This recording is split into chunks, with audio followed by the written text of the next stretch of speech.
Have you seen that YouTube clip where Steven Seagal is telling this Buddhist story? It's two monks walking, and one of them says to the other, blah blah blah. I don't remember. It's great. I'm going off on a tangent.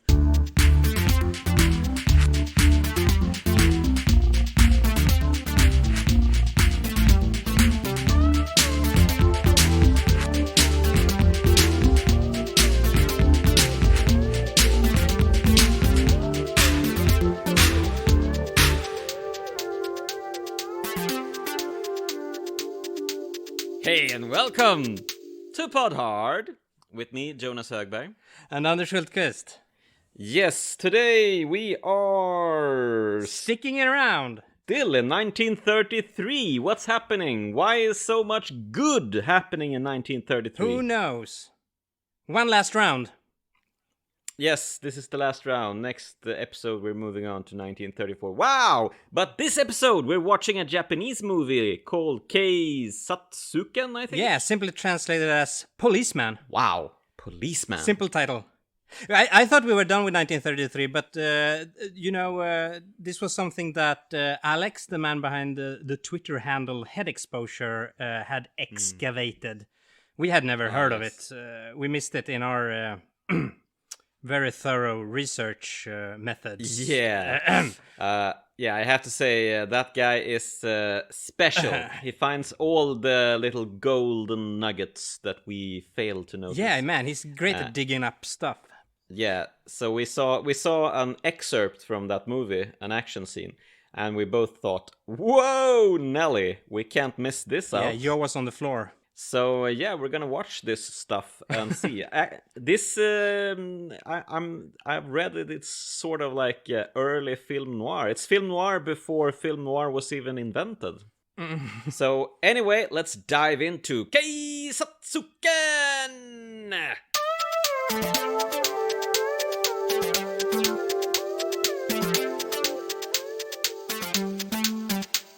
And with that, we're back. We've seen Keisatsukan, I think. It's always difficult with Japanese titles. Keisatsukan, yes. Policeman. Policeman or police officer. I've seen different translations of the title. This was a blast, Anders. This was close to a masterpiece in my book. Was it part of the ending that let you down? There is a very heavy-handed scene about the police man's duty that doesn't work in my book, but elsewhere I think this movie was fantastic. Yeah, I think he had to work some propaganda into the movie. I mean, wasn't that part of the thing in Japanese movies in the 20s and 30s? That if you were making movies, you had to sort of conform to some sort of propaganda. But some directors really managed to make their own movies and sort of stray away from the propaganda bits. But I guess it was pretty much impossible to make a movie without propaganda in some form. But you could put this shit in a photo exhibition. I mean, every image is quite stunning. But then you would miss the main thing, how the damn thing moves. Oh, mama! Yeah, I was Cinema. I was thinking about the man with the movie camera that. Was it a Russian film? I thought, why did they had to name that movie The Man with the Movie Camera when this movie exists and is a man with a movie camera? Oh my god! But the man with a movie camera is from 1930, I think. Oh, damn! So this one didn't exist. Change the title. So this should change. Yeah. So from policeman to cameraman. Yes. So it's a very basic plot. It's a good cop. He catches up with his old high school buddy that has become a bad egg, a bad seed, a gangster. but he doesn't know about this, and well, some events transpire. He gets an officer killed, this gangster, and eventually the good cop catches up to the truth and has to reconcile with the fact that his best friend is now on the enemy. Which is, pretty standard fare for a movie of this caliber. But, I mean, wow, what's happening? This is like film noir before film noir. This is like French New Wave cinema before French New Wave cinema. This is fantastic, stylish things going on all the and time. It's so stylish, and the heavy bromancing, of course, it's also Johnny To and John Woo before Johnny To and John Woo. So any fans of those out there, I would say this is a must-see.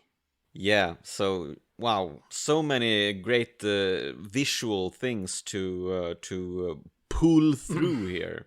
And I love a simple setup as well. I think the narrative works pretty well here, and we also follow this policeman in his daily routine and stuff. I love that stuff. There's some scenes with evidence, and he's pulling fingerprints and stuff. Maybe I would have liked some more scenes of him writing reports, but he's doing a lot of a lot of notes in his little notebook when he's on a stakeout. So it's halfway there.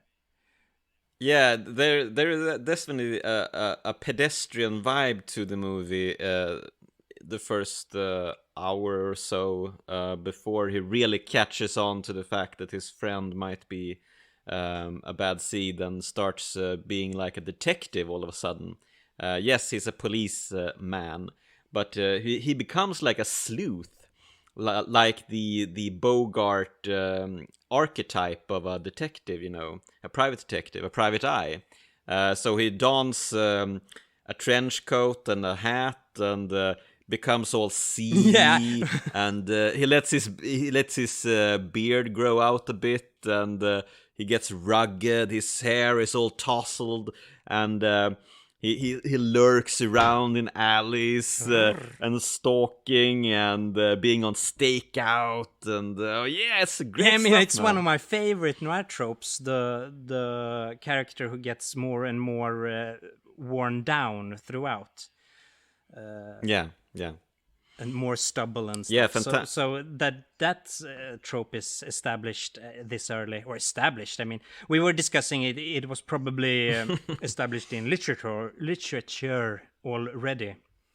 Oh man, we should have looked this up. Yeah, but we don't say it's a fact. We just throw it out there. Yeah. Okay. Here we have it. Sam Spade, The Maltese Falcon was actually published. The novel was published in 1930.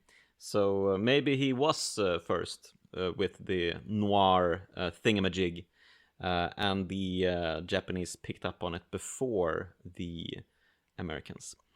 Because Tomu Uchida wasn't alone in making early film noirs. Osu, the great Japanese film director, also made a sort of film noir movie this year, 1933. They were on to something, the Japanese. What? What were they on to, Jonas? What? I don't know. They were on to film noir, man. And that's one thing great. I'll note, the version we have seen is without any sound. No sound at all. It's a silent movie. It's a silent movie, but this one is preserved as without a banshee and no music as well. So at first, I mean, I'm complaining all the time about the use of music in movies. So that was soundly put to test this time, I suppose. Although some sound effects could have been nice, but I really enjoyed this movie silent as well. I mean, you can just take these images in. So, but maybe it could be a. I do think it would have been elevated with a bit of a nice little cushion of. But they would have gone overboard with the music. if there had been any. Oh yeah, of course they would have. So, but yeah, the silence maybe is golden. okay, so maybe like a Scarface movie then. I mean, although with not sounds much and, happens at times, it's never slow. It's edited, pretty crisply edited, and it moves. The camera moves around and finds different images all the time. It roams around. There's these stark compositions and great use of depth throughout. The depth is fantastic. And the camera just follows vehicles around and people out walking. I mean, the staging of this thing is sometimes jaw-dropping when they're in these alleyways, and we didn't even know how the camera move around there, and these places are just a thing to behold. I'm flabbergasted. They took the whole cinematic toolbox and just throw it at the screen. I mean, the very first image is like of a road, and we see a vehicle, a car coming at us from afar, and it's out of focus, and it comes into focus as it comes closer to the camera, and the camera does a pan as the car turns for the road and stops to a halt. And the pan is fantastic as well, but I mean sometimes the pan craftsmanship is a bit lackluster. Yes. But maybe that's why. Maybe it's because the camera is positioned on like a trolley or like a car or something. Often it's when it's moving around, following things. There's some very and shaky, then doing a pan after, and that's a shaky pan. Very shaky pans in here, and also some very sharp exact pans. Yeah. So I guess the ambition is a bit overreaching at times. But what the hell? Yeah, Go I mean there. the cameraman and the director is they're like pulling out every single trick from the toolbox. They're doing everything. Whip pans. They're doing like transitions. They're doing these fantastic focus pulls, moving from the background to the foreground and back and forth, and and the moving camera. I mean, what a sight it is to behold. And in the beginning, they're like overly fond of the moving camera. We're following around vehicles from left to right For no apparent reason. For no apparent reason. It's just, wow, are you seeing this? We're doing crazy stuff here, man. Wow. It's beautiful, man. It's beautiful. I was mesmerized almost throughout, except for the heavy-handed stuff. Yeah. There's some flashback stuff and things that irks me maybe a bit the wrong way, but I'm forgiving. It's very fast flashes and stuff also, so I think it's pretty interesting throughout. And although I don't share your fondness for the editing, sometimes I think it's too fast images before they cut to intertitles.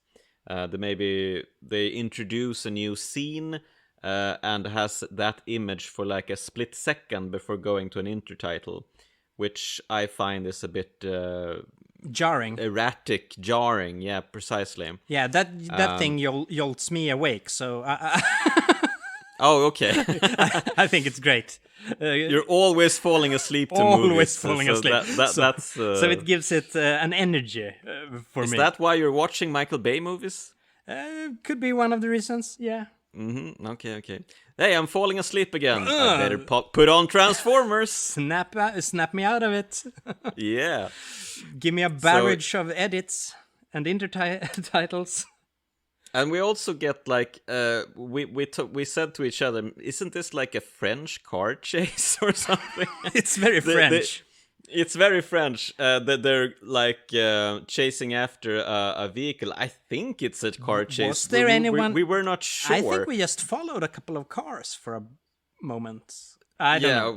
Maybe it was, but they go by the shore side, so we see the ocean coming into the sand. They're going like on a boardwalk and going with these 30s cars. And it's nighttime, and I mean, I'm super impressed with how they captured the images in nighttime. Yeah, it's amazing. They light these scenes. It's great stuff. I mean, Yeah, it's very dark, but you can just make out the vehicles, and it's filmed with such style that it really doesn't matter. And how you see the headlights of the pursuing vehicle reflected in the cars, in the back of the cars. It's the lights and shadow in these things. And I think these would pop if you could get the darkness levels better. I mean, this one should be restored onto a Blu-ray or something, high def shit. It would be stellar. I mean, this is a VHS rip, I think. So I mean, yeah, this is what we're left with. It is. And there's missing these scenes where you it starts out with following something, and then you think it's gonna cut, and it continues and follow something else, and I mean, it just there's a flow to it, and then this erratic, snappy cutting as well. I love the rhythm of this thing. Although not much happens at times, it still moves At a pace. I ain't gonna say it. Okay. This thing just moves. Okay, it just moves. That's great. Yeah. And as we get into more, as the narrative starts to jettison a foot again, in the Edit. As the narrative finally starts to make itself at home. What are you on about? I guess we're gonna need some sharp editing here. Yeah, we need to cut some shit here, man. I mean, there is some action. There's not just a police procedural, although that is there is a bank robbery. And, I mean, we focus a bit on the fingerprints and some cigarettes left at the crime scene. And the police chief is injured. Yeah, so the bank robbery, they get a hold of the hoodlum's fingerprints. The hoodlum, the gangster, the policeman's best friend that turns out to be a gangster. He shoots the police chief or his friend or something in the police force. And as he goes down, he sabers him in the leg. And somehow his fingerprints, the bad guy's fingerprints, is left on that saber. And after that, when they find out, wow, we got some fingerprints here. Wow, it's a scene where all the cops are like staring at this saber and like, wow, we got fingerprints and we got 2 different sets. Wow. And we get this fantastic image of like, I think it's a fence that is being superimposed onto an image of the city from above, and it's pulsing in and out, sort of to reflect that we got the fingerprints. It's all over the city, and somewhere in the city we can find our man. But it's like it's zooming in, but through edits, closer and closer to people in the city. Yeah, it was a great shot, fantastic. And so it's a lot of a very cunning use of superimposing and double exposure. Also, when the police officer finally gets the proof that his best friend is the perpetrator, there's a great shot of it's a shot of the perpetrator who killed the police chief, and it's a shot of his best friend, and they're both coming towards the the shot. Maybe cut this out. I don't know what I'm saying. You're smoking. I don't know how to explain it.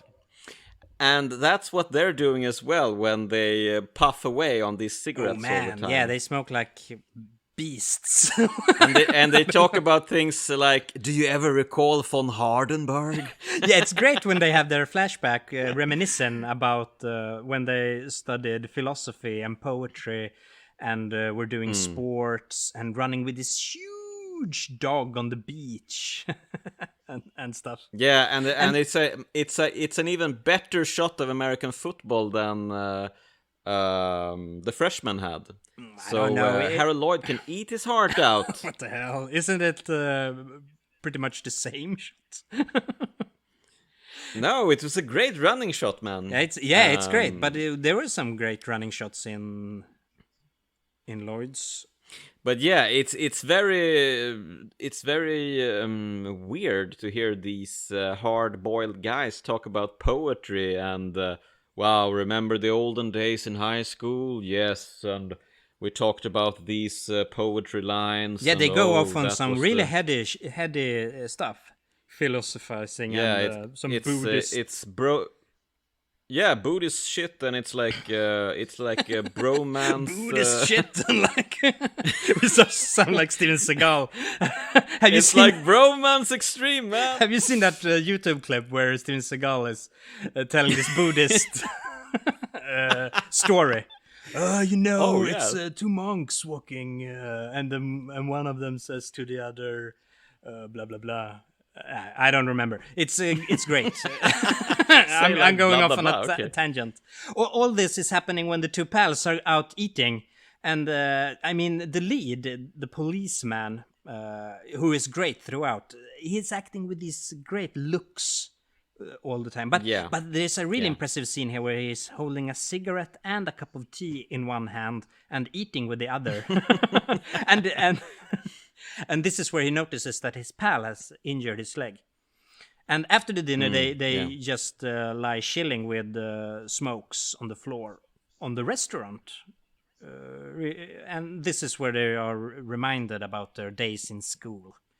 So we get a little montage. Yeah, that's when they have their Brideshead Revisited flashback. Heavy bromancing going on. And absolutely. And this Isamu Kosugi, the actor's name, he's fantastic.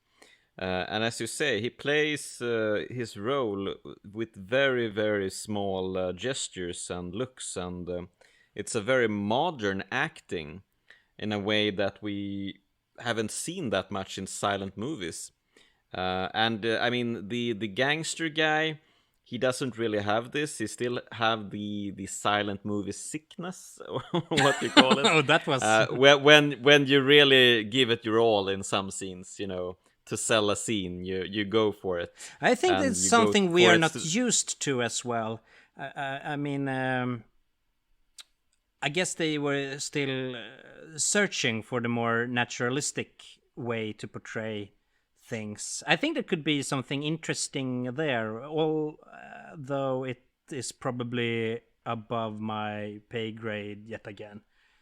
About this period where they are searching for the way to act on screen, and the period right before it gets more naturalistic. I think there could be something.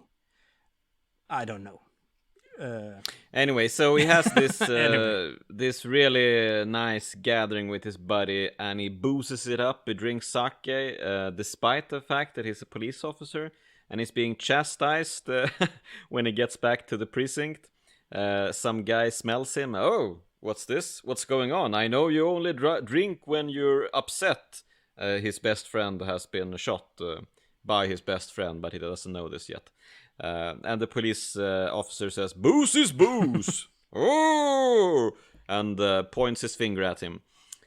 So yeah, there's a lot of moralistic bullshit going on between the lines here. And not even between the lines, of course. So yeah, if not for that, this would be a swell movie, man. But when they first meet, the police and his friend, or when they talk more, so the second time they meet, he says, the policeman asks him, "What do you do?"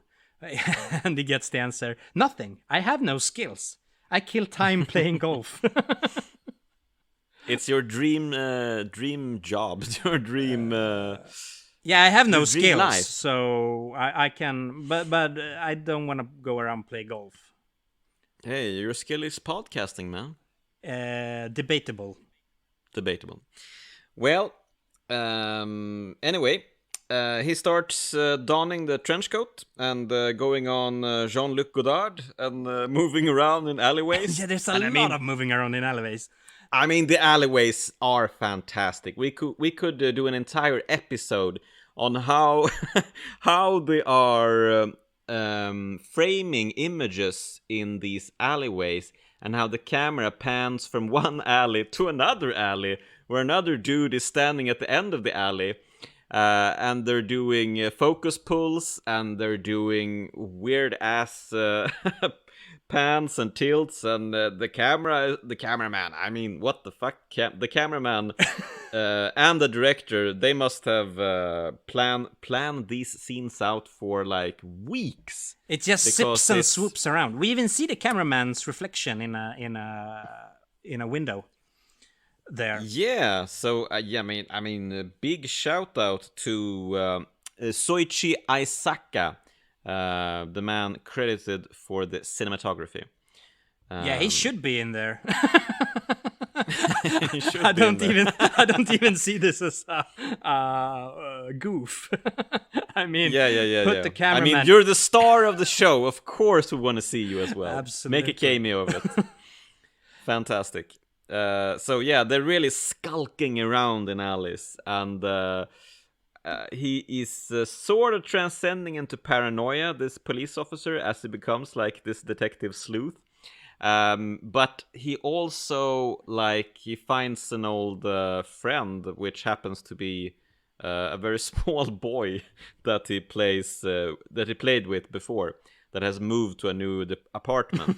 And from this apartment, he has a nice lookout post it's on his on the gangster guy. You know, it's like in Man on the Roof when Carl Gustav is staking out at that old lady's house getting and he's even coffee. He's even being served like maybe it's tea here. Yeah, it's tea here, but yeah, it's tea here. So it's an early precursor to The Man on the Roof as well. Sweden's best action movie. Yeah, and a shout out to the Exploding Helicopter podcast. If you haven't listened, we are guests on an episode about Man on the Roof. So check that out, guys. Yeah, plugging ourselves. Like, boom. And our friends' podcast. Yeah, of course. Of course. And so man, the stakes are being hired. They're the stakes, man. They're going through the roof. They meet up again, the gangster and the police officer, and this time he's pretty much certain that he's the bad guy. And there's a great scene where he questions his buddy about, oh, that lighter is fantastic. Oh, you like it? You can have it. And he picks it up with such care. The police officer. Yeah. He doesn't hold it like you would ordinarily hold a cigarette lighter. He holds it like it's a dear thing, and then he envelops it in a handkerchief. And that's when the gangster guy sort of realizes, oh, he's gonna use it for my fingerprints and see if they match with the sword. And now he finds out, oh, he actually thinks I may have something to do with this. And then they have a weird scene in an alleyway, of course, an alleyway, where he insists to get the cigarette lighter back. But the police officer says, like, well, that's a strange request. To return a gift you just gave away. And he's like, well, forget about it. And then he goes away. And then like a hoodlum, like a random bad guy comes out of a shadow and clobbers the police officer down. And we thought, of course, oh, this is how the gangster guy can get the lighter back. But he doesn't take the lighter. It's just a random dude clobbing him down. It seems to be. What happened? What happened? I have no idea. It was a bit odd. Major plot hole. We were discussing he should have taken the lighter and removed the fingerprints and put his own hoodlum fingerprint on it and put it back to derail the whole investigation.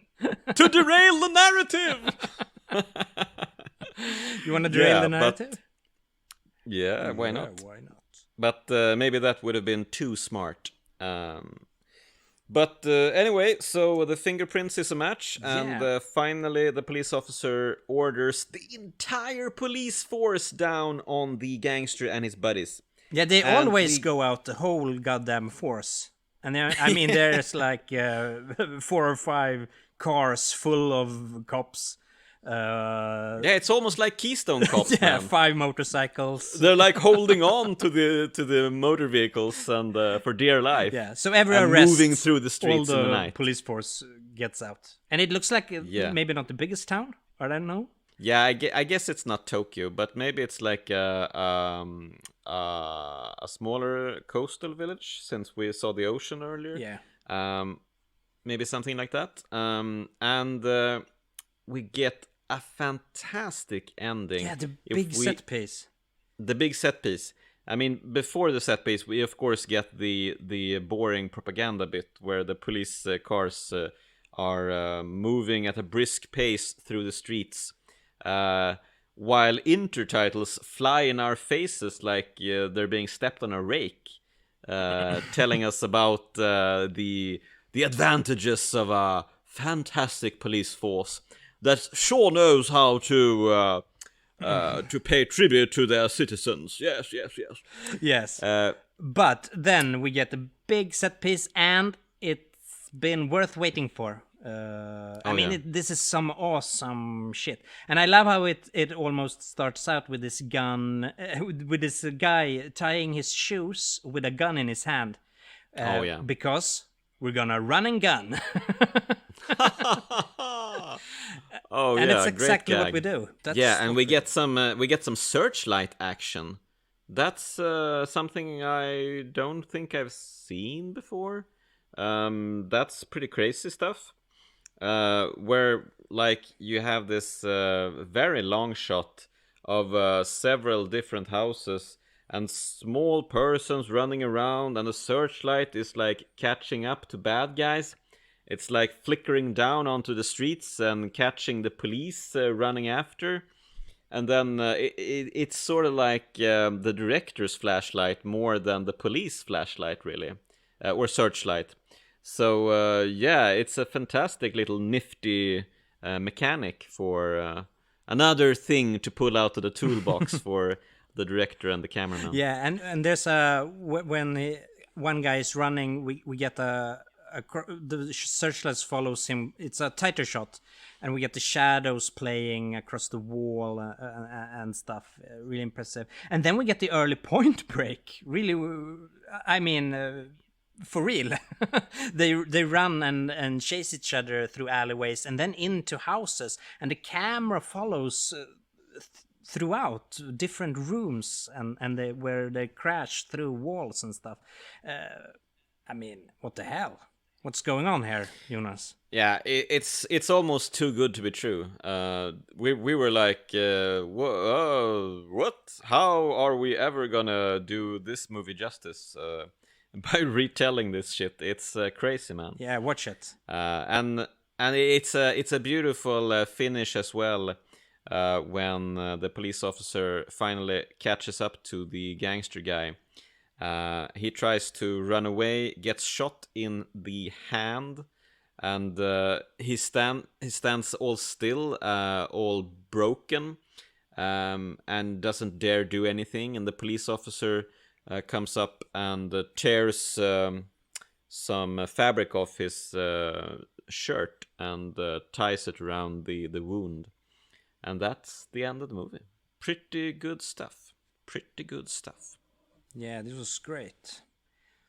So yeah, we gotta give our props to Keisatsukan and Tomu Uchida, the director. Yeah, and this is the only of his pre-World War II movies that still exist in full, which is a travesty. And this movie must be restored if it isn't. I hope there is a better version of it already out there. I believe he returned to Japan after World War. He was in China working in the coal mines or something, and returned in the 50s and continued making movies. Yeah, he seemed to have quite the life. this dude. Yeah. So, yeah, maybe someone to keep an eye on. Absolutely, and and full props to Isamu Kosugi, the actor playing the police officer. Fantastic acting, man. Maybe we should make it a Pod Hard project to record and mix a soundtrack for this one. Yeah, maybe that sounds great. Make Not only a soundtrack, but also sounds, man. Yeah, all of it. Dialogue, Foley. Put out our own DVD. Yeah, we're gonna be just like that dude in King Kong, the sound designer, whose name I've totally forgotten about. Yeah. But yeah, that's the stuff, man. We're gonna have to crowdfund that one, I suppose. I think we'll have some backers. Pod Hard releases Keisatsukan, policeman. We do our noir voices when he is scribbling notes there in the alleyways with his... Yeah, we could be like the beard and benches as well, Anders. Yeah, we go full Monte. Finally, the director's commentary onto the movie as well. Everything but the kitchen sink. I mean, this movie is everything but the kitchen sink, and it is even the kitchen sink, because there's some more, what do you say? When he's at home and stuff, sitting, watching trees you mean and like stuff. The realism? Yeah, the realism. Sink, So there's realism. even everything and the kitchen sink.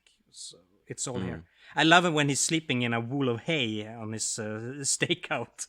And he's being showered with rain and totally. Yeah, out there's of a it. beautiful rain scene there as well. Love cinematic rain. This movie has it all. Yeah, of it just course. packs it in. Watch it. God damn it. Watch it.